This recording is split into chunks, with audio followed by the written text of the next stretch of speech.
This week on Poll Hub, the protests on college campuses this past spring. Do they reflect the opinions and concerns of young Americans? We take a look at opinions by the numbers. And it's not new news that Americans disagree on a host of issues, and particularly how our political disagreements should be solved. But has it reached the point where differences in opinion are fighting words? We asked and Americans answered. Finally, Lee has a curious question, perhaps not so much a fun fact as an ethical dilemma. Stay tuned. Hi, everybody. I'm Barbara Carvalho. I'm Mary Griffith. And I'm Lee Marigoff. And Jay has deserted us to take some well-earned time off before our fiscal year here at Marist changes over, and he loses some well-earned vacation days. But we figured we would march on without him.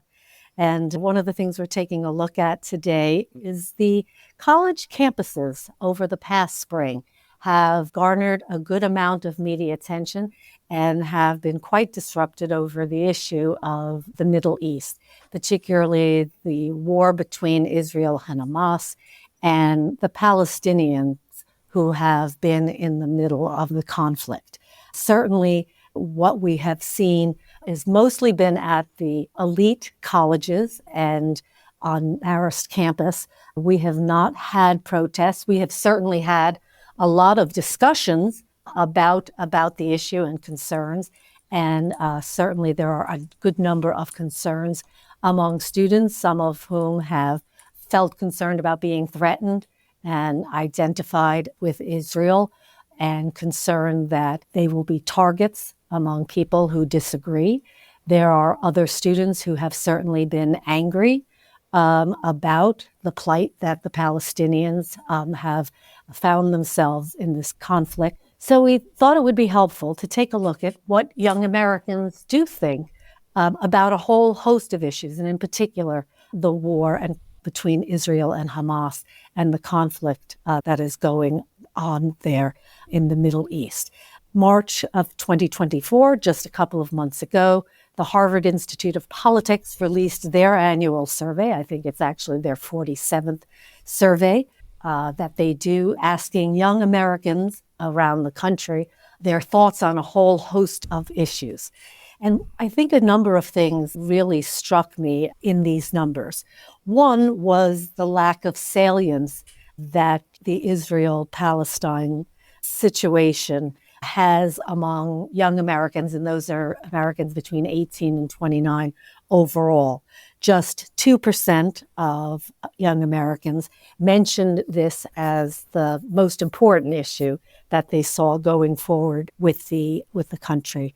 But when asked specifically about that, particularly against other issues such as housing, the economy, inflation, healthcare, when matched up against that, also this issue was not top of mind for most young Americans. 34% chose them when posed against another issue. This is in comparison to nearly 6 in 10, or more than 6 in 10, that chose issues such as the economy, healthcare, and inflation. So what exactly is going on here? We see this disconnect between the visuals that the media is showing us on college campuses and what public opinion is overall for this age group. Are college campuses just completely out of the norm, or what is your sense of the disconnect here? I think that one of the things you said right in the beginning is that the difficulties for most college campuses have been for those so-called elite institutions. And I think that they not necessarily, as the numbers suggest, reflect the overall concerns of the general population in this age group.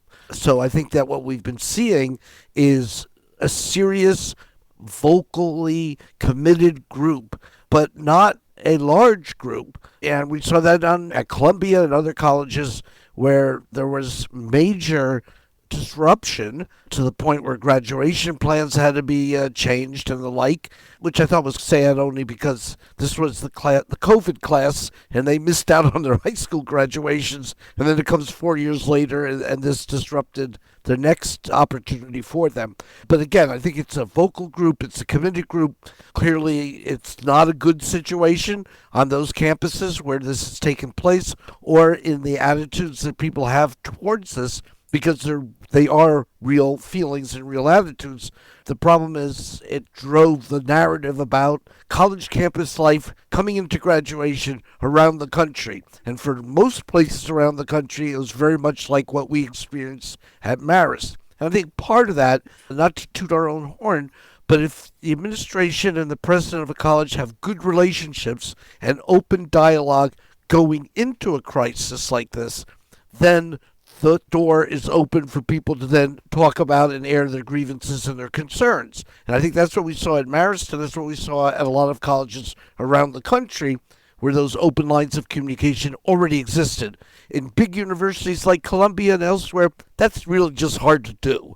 You don't get to see the president of the college too often, and you don't get to dialogue so that the relationship is not already established. Well, Barb, you brought up the idea of visuals here, and I think that there's a disconnect between the visuals that we're seeing and the narrative that's being presented. Because to Lee's point, I think that the narrative was that this was overwhelming across the campus, and the numbers show differently. But I think in terms of the visuals, I think that this is something that our society hasn't seen or hasn't experienced in quite a few decades. So in terms of the visuals, yes, they were quite striking because you don't see protests to the extent that occurred in the likes of Columbia and Fordham happening like they have over the past couple of months. But at the same time, it doesn't align with the overall narrative that this is not necessarily happening all over the country.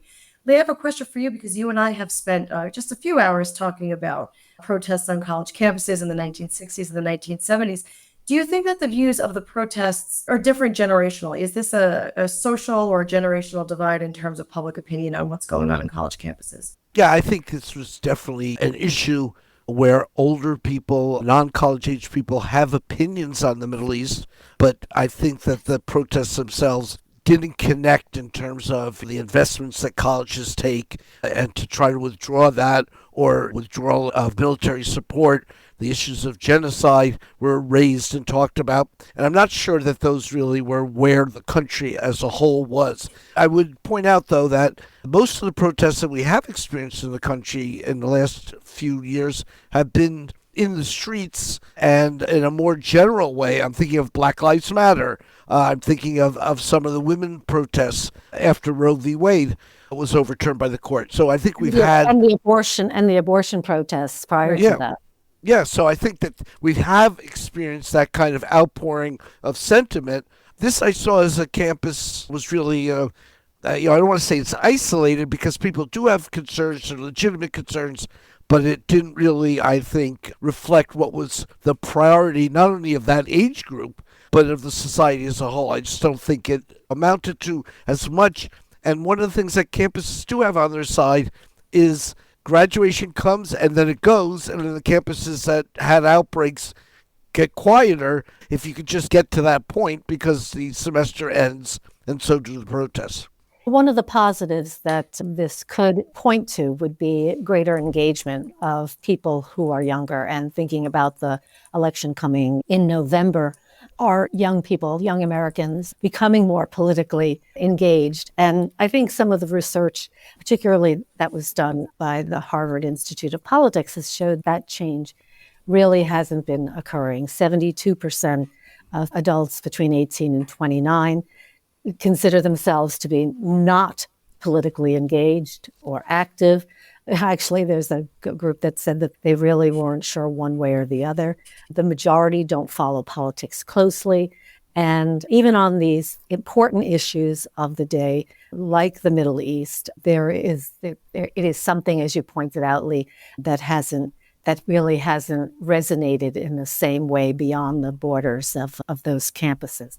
One other thing, though, I did want to ask about, because I think this was a question that came up among people who are not necessarily familiar with what does go on college campuses, and I thought you might be able to provide some insights, is this concept of the culture of free speech and protest on college campuses. Because there was the opinion that the administration just should have shut some of these things down before they even got started. But there is a culture of discussion and protest and free speech that perhaps ignited some of the visuals that we saw over the last few months.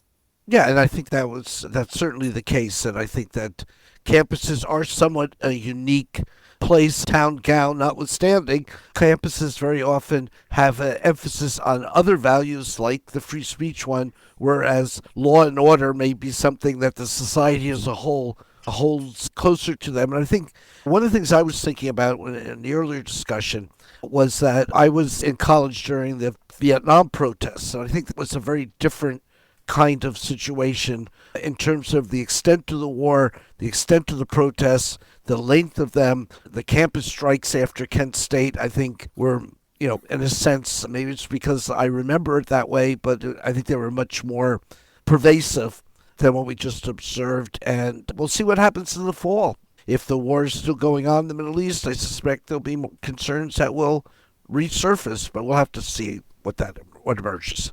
This topic is just one example of the many issues that tend to divide our nation. And given the polarization that our country has been experiencing in not just recent years, but even in recent decades, we at the Marist Poll decided to pose a question nationally, which asked if Americans thought that there's a likelihood that Americans would see a second civil war within their lifetime. And although a slim majority, 52% of Americans don't think that it's likely or very likely that another civil war will break out during their lifetime, 47%, that's nearly half of Americans, believe that the likelihood or the possibility exists. And generationally, Gen Z and millennials are among those who tend to believe that, yes, another civil war will happen in the future. 58% of these young Americans do believe that there will be an internal conflict in the United States. Barb, I'm going to throw it to you. I actually wasn't very surprised by this divide here. What about you? Well, I think it is interesting that it is a divide. It's a divide about the divide. And I don't think we should underestimate the concern about polarization. We said in this lifetime, we did see a difference among people, generationally. Right. If you're older, you're less likely to think that you will live to see another civil war. And certainly people who are younger were much more likely to say that they believe that there would be a civil war in their lifetime. In fact, Gen Z and millennials are the biggest believers, with almost 6 in 10 saying they think that there will be a second civil war. But other organizations have asked this question too, without the lifetime concept. And I think it is really very interesting. For instance, Rasmussen found that 41% of likely voters in the U.S. believe that we'll experience a second civil war in the next 5 years. Now, I also know that the Rasmussen poll tends to be somewhat more Republican, and we did find that a majority of Republican voters did feel that the tensions that we see in society were getting to that point. But I also found it interesting that YouGov asked it in a different way, and they asked whether people supported their state seceding from the Union. And a quarter of Americans, 23%, actually said that they supported that. And you would think, okay, that's not that big a number. But the thing is, 27% were unsure. So that meant that we were divided again with only 51% saying no. So I think these differences are very real. And I think Americans are also moving, literally and figuratively, in ways to find a place where they are more comfortable. Not necessarily in the state where they live or the community where they live, but I think that they are also, according to other research, they are moving with their feet to places where there is less conflict. Yeah, I think that what this shows is the seriousness of where we find ourselves as a nation. We hear about polarization. We've talked about the two sides are evenly divided, and the splits are such that we've lost a sense of civility. But this really suggests that the more extreme views on this topic have permeated the outlooks of a lot of people about whether we're heading down a course of a direction that may not be one that most people favor, but they certainly expect as a possibility. And I think, look, we're facing a presidential election a few months down the road. People recall what happened at the Capitol, whether they thought it was justified or not, but they certainly saw an event that was unprecedented in our time. And I think to the question of states seceding, whether you want your state to secede, I mean, I saw an interesting interview, and I think this shows, I think that may not be a thought out position for people. I remember there was an interview on TV I saw where a person, I believe from Texas, where there's been more talk about this than elsewhere, the person was asked whether they support that, and the answer was, I do, but if we do secede, do we still get our Social Security payments? And I think that probably reflects an attitude that might shift if the realities of what that meant were to be the case. Keep in mind that within the red states and blue states, in the red states we have people who are blue, and in the blue states we have people who are red. This is not a neat divide between North and South that we had a century ago. Well, but also I think that what we've been seeing, though, is an ongoing kind of mass relocation. I mean, back in 2008, there was a book that coined the phrase "the big sort," and the fact that that Americans were literally moving to places based on their political beliefs. And there's been a recent study in the last couple of years by Redfin, which actually shows that is the case, that people are moving to places where they are more comfortable. Does that help the situation, or is it going to exacerbate, I should say, the situation? I wish I had an answer, Barb. I really do. But and it's a really good question, especially when you take a look at another figure that we put out with our polling partners, PBS NewsHour and NPR. We come back to the number that we've discussed, which is 1 in 5 U.S. adults believe that Americans think that they may have to resort to violence in order to get the country back on track. And when you look at that stat with this idea of secession and another civil war breaking out and Americans moving to geographic regions where they're most comfortable, I'm just wondering, is this like an extreme cry for change, that Americans are thirsty and hungry for change and they're desperate for that change? Again, this is another hypothetical question perhaps that I wish I had an answer for. Good point on that, Mary. Normally this would be fun fact time. I think, as Barb said in the intro, this is probably more of an ethical dilemma rather than a fun fact, but it goes back to 1991, where Lifetime Television asked the following. This is gut check time, folks. Imagine you have a 4-year-old child and the hospital calls to say a mistake was made when your child was born and you took the wrong baby home. Would you keep the 4-year-old you raised or try to get your biological baby back? Obviously, not a fun fact. But what did Americans think? Keep the 4-year-old you have, 41%. Try to get your real biological baby back, 31%. Slight plurality then for keep status quo where you are and move on, turn the page, and just recognize that a mistake was made and you've been raising this kid as your own and you want to keep him. Mary, you're the one who has 3 children. I think I know which way you're going on this, but not an easy choice. Real dilemma nonetheless. What do you think? Question. I don't like this question. First, I'd sue the hospital. And secondly, I'd want both. I'd want both. That's my gut reaction, actually, after the shock of this question. But it's really hard, especially now having children and seeing them progress past the 4-year-old and know sort of how 4-year-olds think. It's awful. It's just awful to even have to think about this. But I would say, realistically, if I couldn't have both, I would keep the 4-year-old, but then try to forge a relationship with the biological child. And that's the best I can do. I think that's the only way to go. Barb, what do you think? Hey, look, if I had a puppy for 4 years, there's no way I could give up the puppy after that point. So absolutely, I'm sticking with the kid I got. But I think but I'm assuming also that a call is going to go out to the other family, because if the hospital has realized they mismatched things, they're going to know that they're who the mismatch was with. So this sounds like it would be a rather overwhelming saga. And let's hope that not many of us ever have to deal with something as crazy as that. Well, that makes sense, given that this is from Lifetime Television. Well, right? your example, Barb, bespoke the obvious in that you would have had the biological issue that Mary would have had when it comes to a 4-year-old puppy, and how strong your feelings with that were, whereas Mary actually birthed the children that she has. So anyway, not a fun fact, which I think we all recognize, but one that may occasionally occur, and I guess, Mary, your answer is the best one, or the only tenable one, which is, see if you can forge some kind of ongoing relationship, because for the children, this would be so traumatic to also say, oh, by the way, mom and dad, that's them, not us. That'll do it for Poll Hub this week. Poll Hub is produced by the Marist Poll at Marist College in Poughkeepsie, New York. Mary Griffith is our executive producer. Casey Schaff is our production supervisor. The Poll Hub team includes Athen Hollis and Rebecca Hendricks. If you enjoy Poll Hub, please consider leaving a review.